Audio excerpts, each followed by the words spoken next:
É essa mulher que é usada como referência para a tal da profetisa, que é professora da escola dominical da igreja de Tiatira. Dirige reunião de oração na igreja de Tiatira. Olha, é uma igreja que tem amor, tem fé, é uma igreja que serve, é uma igreja que persevera, é uma igreja que cresce, uma igreja que está melhor a cada dia, mas ela faz pequeninas concessões, ela se permite ser instruída por vozes convenientes. E aí essas vozes convenientes, que empurram a gente para ouvir outras vozes que não são as vozes de Deus ou a voz de Deus, essas vozes convenientes vão construindo uma lógica religiosa que Deus está chamando de diabólica. Falou, Jezabel falou tanta bobagem para vocês, que vocês já estão vivendo de acordo com a lógica dos mistérios do diabo. Vocês estão ouvindo essa tal dessa profetisa, e vocês estão flertando com o diabo.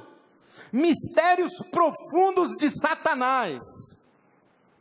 Mas as pessoas não percebiam que Jezabel era a voz do diabo no meio da igreja.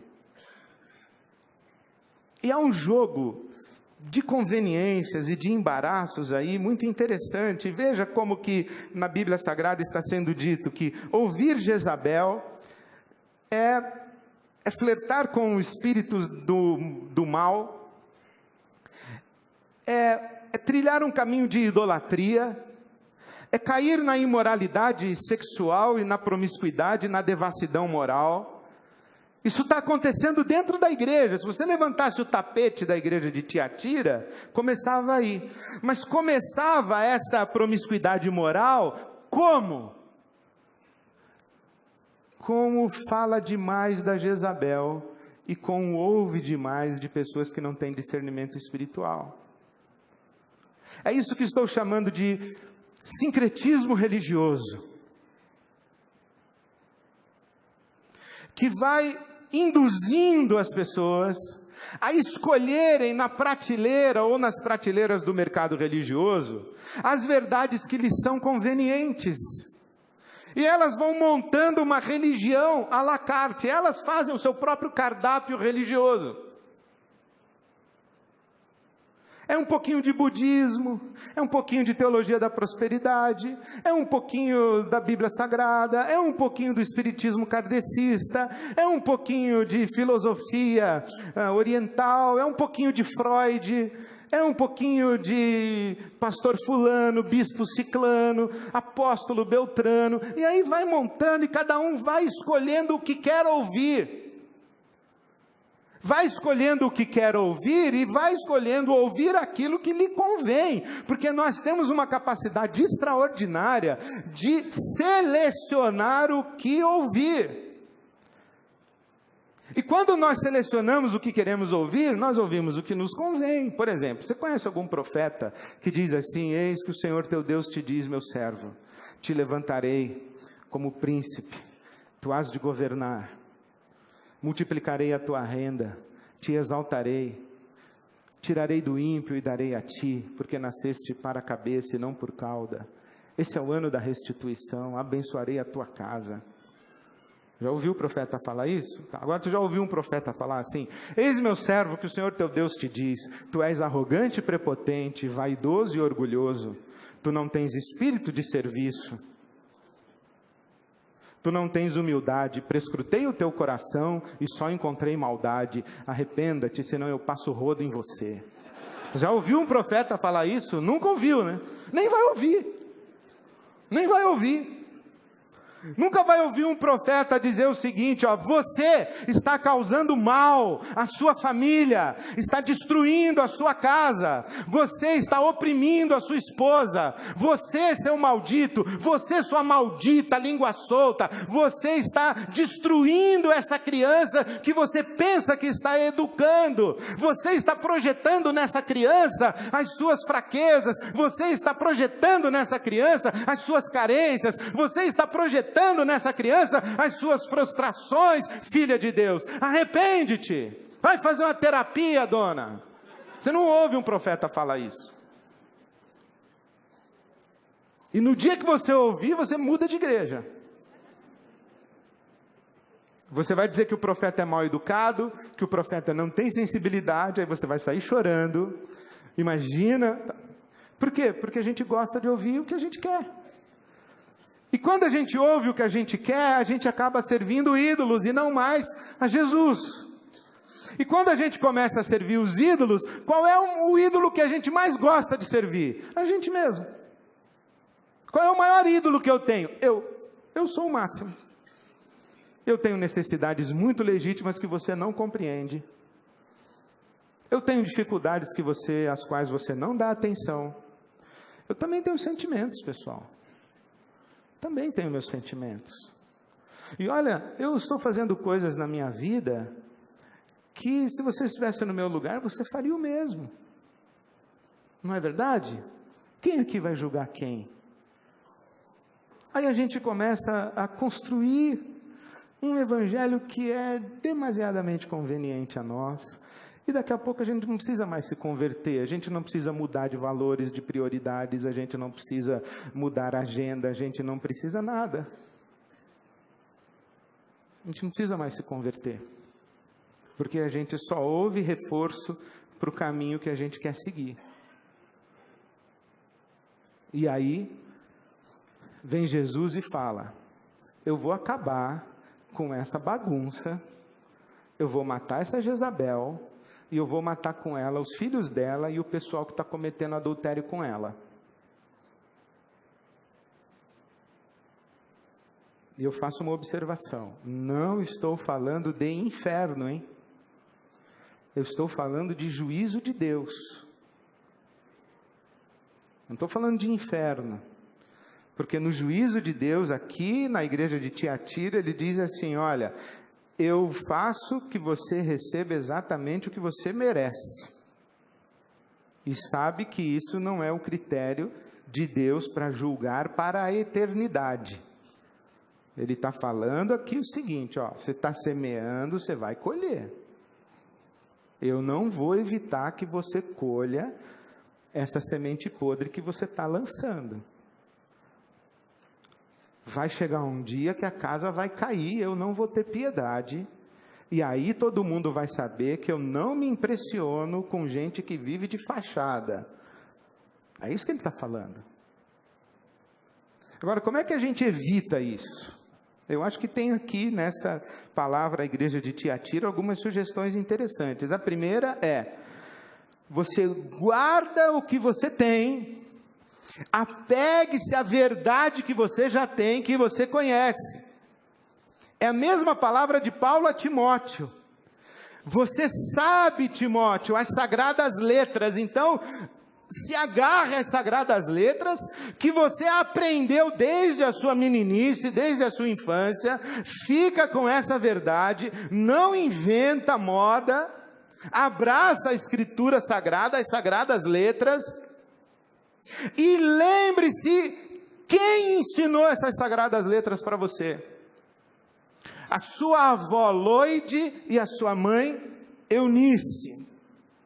Eu acho que aqui temos um segredo muito extraordinário.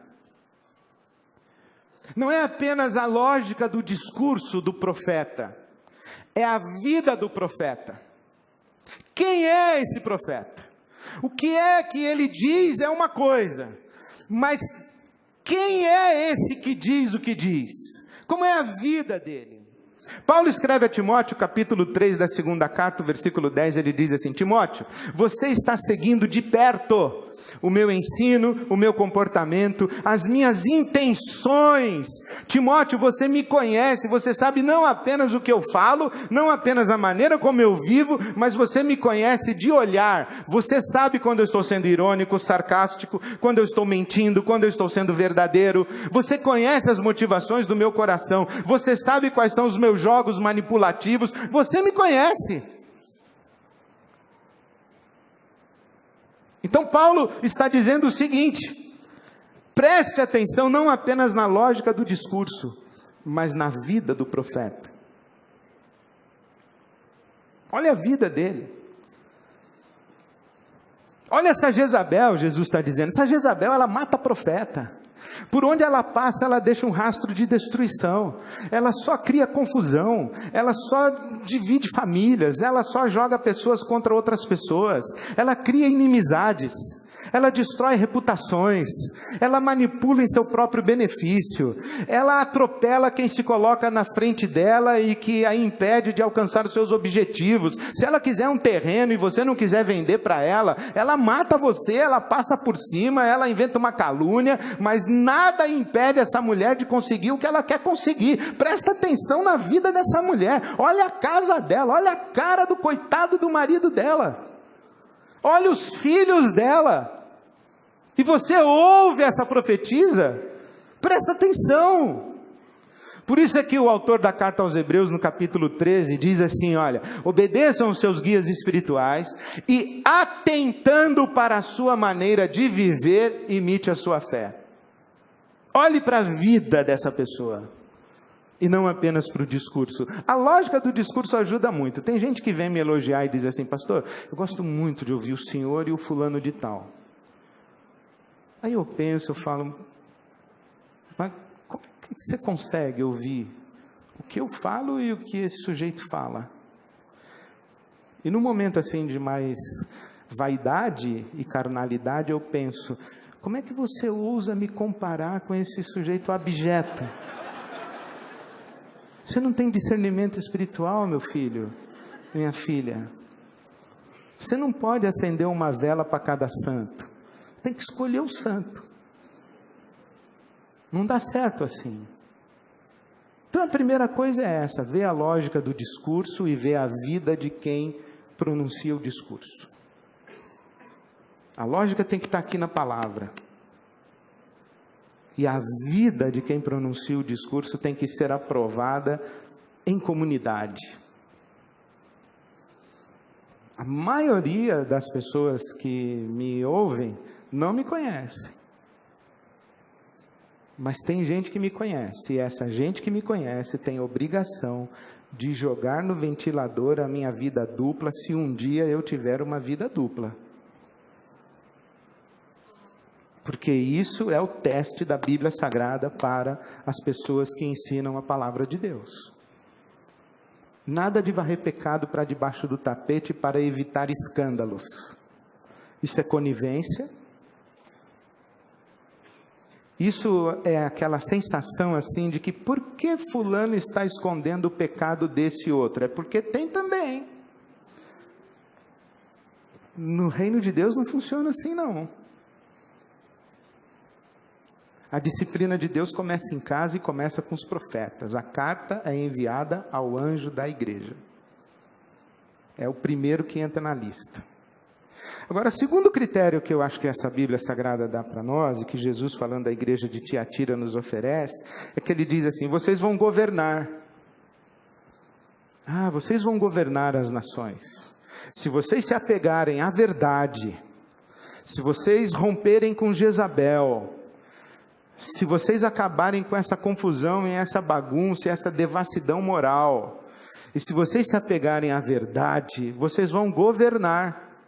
E a mesma autoridade que o meu pai me deu, eu vou dar para vocês, e vocês vão governar, com a autoridade do meu pai. Ora, o que é isso?